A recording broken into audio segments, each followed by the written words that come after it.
Now at 11, the price of public transportation. There are millions of rides every year on Indigo buses, and soon they're going to cost you more. We'll dig into what all of this means for riders as the board gives fare increases the green light. Another cool night with temperatures in the 60s, but even more of a fall feel in the 7-day. There is a glow along a street in Carmel tonight from Christmas lights on this warm August evening. We'll show you how these neighbors are bringing joy to the world to a neighbor who is facing a health crisis. Live from Indy, you're watching 13 News.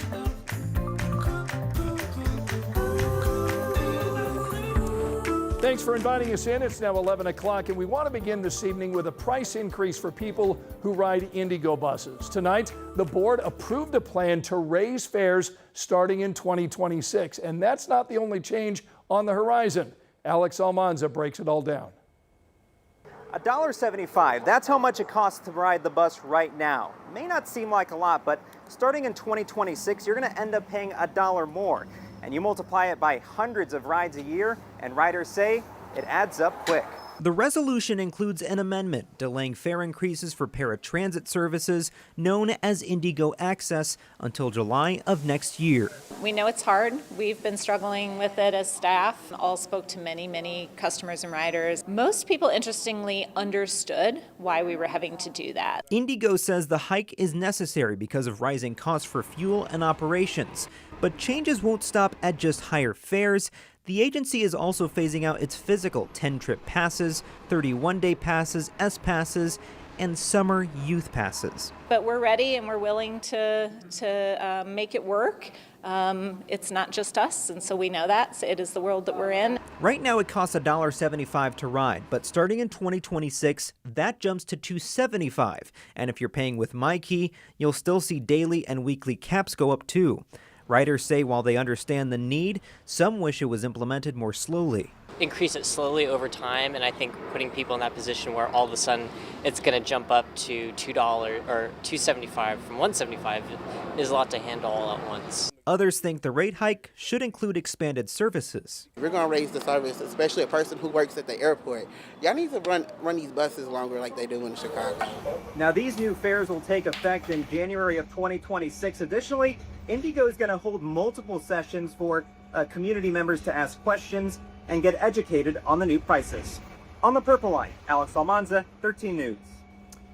Right now, AES customers are also facing rate increases. Tonight, they got to weigh in on a proposal that could raise their bills more than $20. The Indiana Utility Regulatory Commission hosted its second of 4 public hearings this month on that proposed rate increase. People gathered at Southeast Community Services to have their voices heard tonight. AES leaders tell us the increase is necessary to keep up with the rising cost of business. But AES customers also told us all of these price increases are getting to be too much. Everybody is going to be affected by this one way or another. I mean, it might be $30 on your bill, but that's $30 in groceries. That's school supplies. The IURC has to sign off on this proposal. The deadline is early next year. Now, if you missed the first 2 meetings, we want to share your opinion. There are 2 more public hearings for you to check out next week, one Monday, the other one Wednesday. We've got the times and locations for you on WTHR.com. And now to 2 tragic deaths here in Indianapolis, the result of young kids getting a hold of guns and shooting themselves. It was an absolute accident. She may have had negligence for the not having the gun in a safe place, but she would never harm any of her children. Tonight, we are hearing from a grieving grandmother, Melissa Etheridge. Her 2-year-old grandson shot and killed himself June 19th. Court records reveal the boy found his mom's gun in her unzipped purse in her car. The toddler was reportedly right between his mom, Kiera Bickett, and his 8-year-old sister. Tonight, Bickett is charged with neglect resulting in death. Etheridge told us that doesn't fit the crime. Everybody's painting a picture of her that she's an evil person. She is a great mother. She takes care of her children. She does not do anything that would ever harm her children. She takes very good care of them. They have everything they want, everything they need. Bickett bonded out of jail this afternoon and is due in court tomorrow morning. Meantime, an Indianapolis father, Leonta Anderson, faces the same neglect charge in the shooting death of his 2-year-old daughter in July. Police believe the girl found her dad's loaded gun on top of a shoe rack. 13 News talked with 2 women at the house today. They did not want to go on camera. One of them told us she is the girl's grandmother. She called it a sad situation, saying she expects Anderson to turn himself in soon. Now to a sign of the times in Johnson County. Look at this. This is a 14 by 48-foot billboard designed to deter criminals. You can see this billboard along I-65 and a massive message: attention criminals, cross the line, you'll do more time. You'll see a couple of faces on the billboard. That's Johnson County Sheriff Dwayne Burgess and Prosecutor Lance Hamner. Hamner told us it's a big swing and a necessary one. I hear from the sheriff that there's more people in the jail that are from other counties, and particularly Marion County. And then when we look at our charging documents, we're seeing a lot of people from Allen County, and we want to send them a signal. Don't come here, because there's going to be a price to pay. That billboard will stay up for 4 weeks, costing around $4,000. Interestingly enough, it's paid for by suspects, adding to the criminal diversion fund. The Marion County Prosecutor's Office did not want to comment on that story. Angela? Scott, temperatures in the 60s and 70s right now. In fact, a lot of 60s on the map. It's a cool night. We're down to 68 degrees in Kokomo and Lafayette, 67 Greencastle and Terre Haute, also 67 degrees in Seymour, 64 in Richmond. On the lookout for some fog, but right now visibility is great, 10 miles or more. Sunrise at 7:03. If we get the fog development, might be enough to slow you down a little bit. If you needed the sweatshirt or the jacket this morning, you will again tomorrow morning after a few patches of fog. Sunshine and low 80s. Here's a look at the other stories making headlines right now.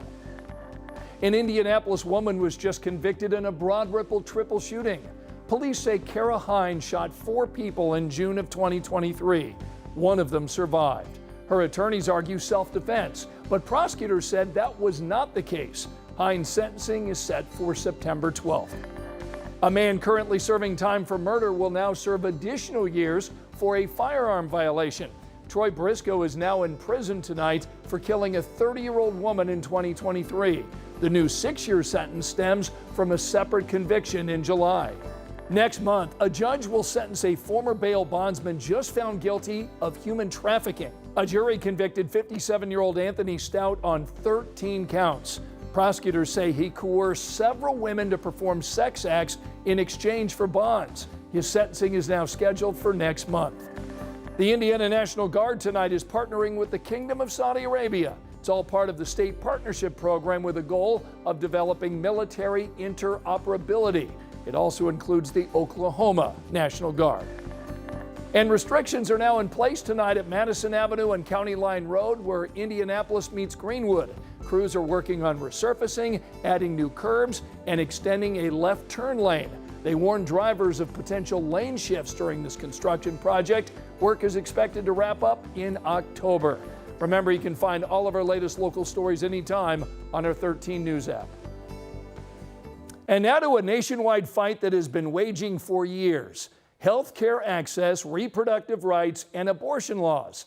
Tonight, 2 Indiana Fever players are lending their voice to this debate. Our Logan Gay takes us inside this event. Big names in basketball and medicine teamed up Thursday, saying they are fighting for women's health. It was part of a fundraiser hosted by the Indiana Reproductive Freedom PAC. Our rights in this state are under threat, throughout our country, frankly. And today, all of us are here to help support the candidates that believe in reproductive rights and justice for all. One of the things that we're currently facing is a maternal health crisis. A crisis Ariana McGee says disproportionately impacts Black and brown moms. She's with Navigate Maternity. She says Indiana has one of the highest maternal death rates in the country. When I gave birth to my daughter 3 years ago, it was more dangerous than it was for my mom to give birth to me back in 1990. That's a problem. A problem they say inspired the theme of the night: playing with our lives. 2 of Indiana Fever's biggest stars, Kelsey Mitchell and Brianna Turner, headlined the event, saying they want to be active on the court and off. Even though we have an athletic lifestyle, we still believe in what we believe in, and I think this is something that's important to both of us, and we're going to speak and be strong about it. Obviously, the WNBA is a women's league, and we know we play across 4 different states, and we know that our reproductive rights vary by state. The people at the event say they hope to bring about a shift in our communities. I think teamwork is what's gonna change these laws and help these lawmakers see like what the community wants. And I think being on a team is all about like collaborating and working with others, even if they don't have the same opinion of you. I reached out to Indiana Right for Life about tonight's event. The president and CEO tells us we are saddened by the event's discrimination against unborn human life. The better option is to love them both, moms and babies. I also reached out to the Fever. When I hear back, I'll pass that along. In Carmel, Logan Gay, 13 News.